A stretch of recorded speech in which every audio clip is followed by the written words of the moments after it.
Welcome back children. तो आज हम हिंदी व्याकरण में से विदेशी शब्द और देशी शब्द इनका अध्ययन करने वाले हैं। तो बच्चों, हम जो भाषा बोलते हैं उसमें बहुत सारी दूसरे देशों की भाषाओं से भी शब्द लिए गए हैं। जैसे कि टीवी यह जो शब्द है वह अंग्रेजी भाषा से लिया गया है, यानी कि ब्रिटिशों का वर्ड है वो, जिसे हिंदी में दूरदर्शन कहा जाता है।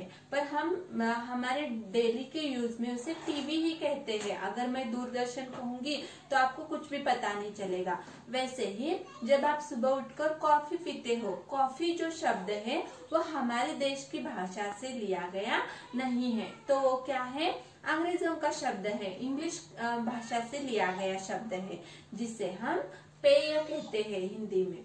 तो ऐसे ही विदेशी शब्द और देशी शब्द में क्या अंतर है, ये आज हमें जानना है। तो देखिए, विदेशी शब्द यानी कि दूसरे देशों की भाषाओं से आए हुए शब्द। तो जो भी शब्द हम दूसरे देशों की भाषाओं से डिफरेंट लैंग्वेज में से लेते हैं उन्हें विदेशी शब्द कहते हैं। जैसे कि अंग्रेज, पुलिस, ऑफिस, कॉफी, इस तरह के उदाहरण इसमें आते हैं। वैसे ही देशी शब्द क्या है, देखिए देश यानी कि भारत में, हमारा जो देश है वो भारत है। भारत में बहुत सारे अलग अलग प्रांत है और उनकी बोलियां यानी कि उनकी भाषाएं अलग अलग है।